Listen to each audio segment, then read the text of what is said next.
मैं शंभुनाथ कश्यप आज आप लोगों को इंटर कॉमर्स का एक महत्वपूर्ण सवाल समझाने जा रहा हूं, जो बोर्ड परीक्षा की दृष्टि से बहुत ही उपयोगी है। प्रश्न है, एक्स तथा वाई एक फर्म में साझेदार हैं जो लाभ हानि का 2:1 के अनुपात में वितरण करते हैं। 31 मार्च 2022 को उनका चिट्ठा निम्नवत है। दायित्व धनराशि, संपत्तियां धनराशि। दायित्व के अंतर्गत पूंजी एक्स की कुल पूंजी 40,000 है, वाई की कुल पूंजी 30,000 है। तो इन दोनों एक्स और वाई की पूंजी कुल मिलाकर 70,000 रुपये।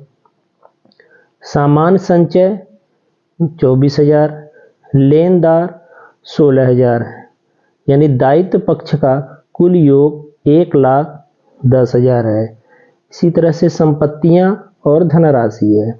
फ्री होल्ड संपत्ति 20,000, फर्नीचर 6,000, रहतिया 12,000, देनदार 60,000, रोकड़ 12,000 है। संपत्तियों का कुल योग भी 1,10,000 है। वे लोग यानी एक्स वाई जेड को निम्नलिखित शर्तों के साथ फर्म में लेने को सहमत होते हैं। नंबर 1, जेड ₹21,000 लाएगा, जिनमें से ₹9,000 उनके हिस्से की ख्याति के रूप में माना जाएगा। नंबर 2, वह फर्म के लाभ में 1/4 भाग पाने का अधिकारी होगा। नंबर 3, सामान्य संचय का 50% अप्राप्य एवं संदिग्ध ऋणों के लिए संचय के रूप में रहेगा। नंबर 4, फर्नीचर पर 5% की दर से हाश का प्रावधान किया जाएगा। नंबर 5, रहतिया का पुनर्मूल्यांकन ₹10,500 पर किया जाएगा।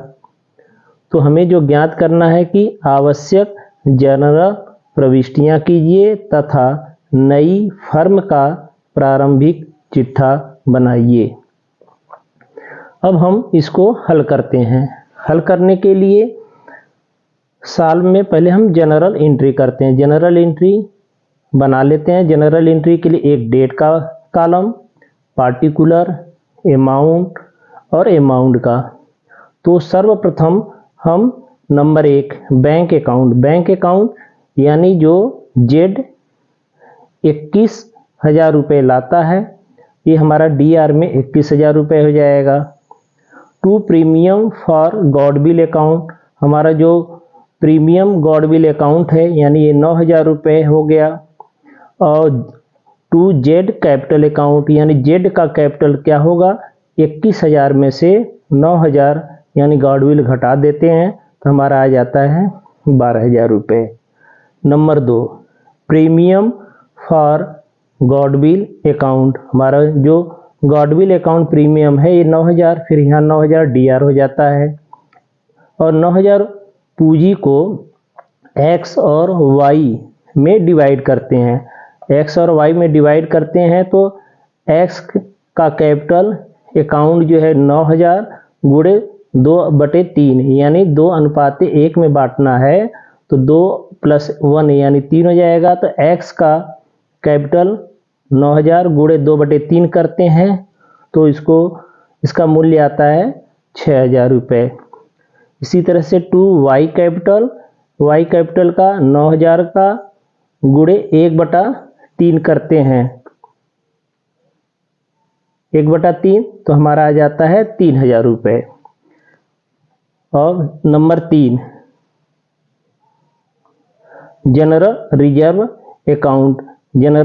अकाउंट हमारा दिया है सामान्य संचय 24,000, तो 24,000 का यहाँ पर सामान्य संचय का 50%, तो 24,000 का 50% हम निकालते हैं तो डीआर अमाउंट में आ जाएगा हमारा 12,000 रुपये। फिर इस 12,000 रुपये को 2 एक्स कैपिटल 12,000 का 2/3 यानी x का भाग जो है 2/3 के रूप में हम निकाल लेते हैं, 8,000 रुपये आ जाता है। इसी तरह से वो टू वाई कैपिटल अकाउंट यानी 12,000 रुपये का 1/3 भाग यानी 4,000 रुपये।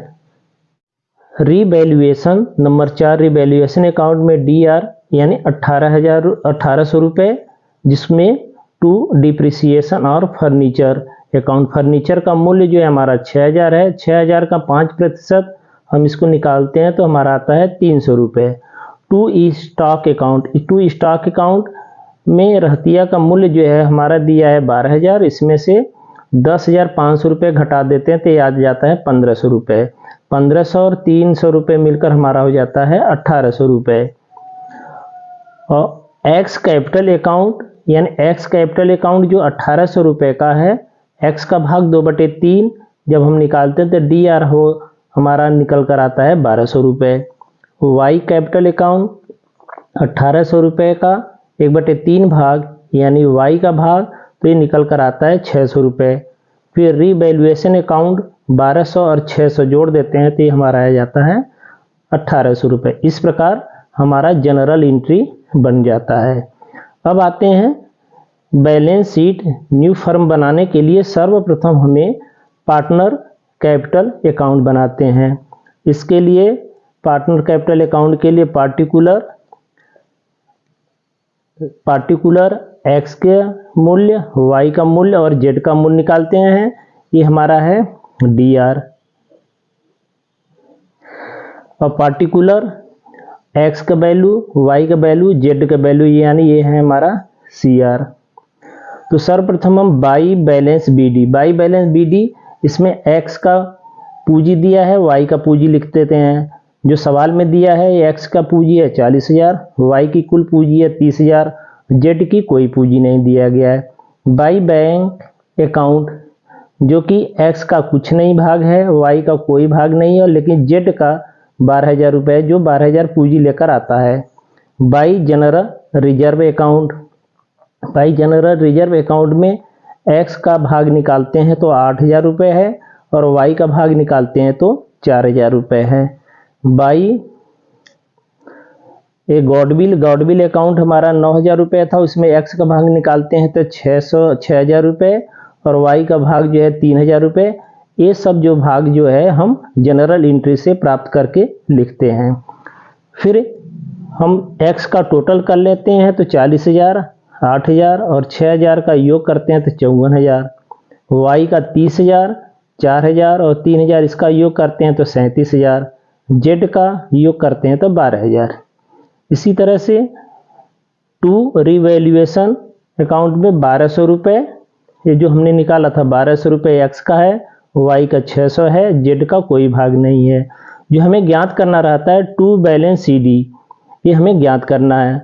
जो हमारा CR का टोटल एक्स वाई जेड का ये जो वैल्यू आता है वही DR के रूप में रहता है। टोटल 54,000 यहाँ पर है, 37,000 है और 12,000 लिख लेते हैं।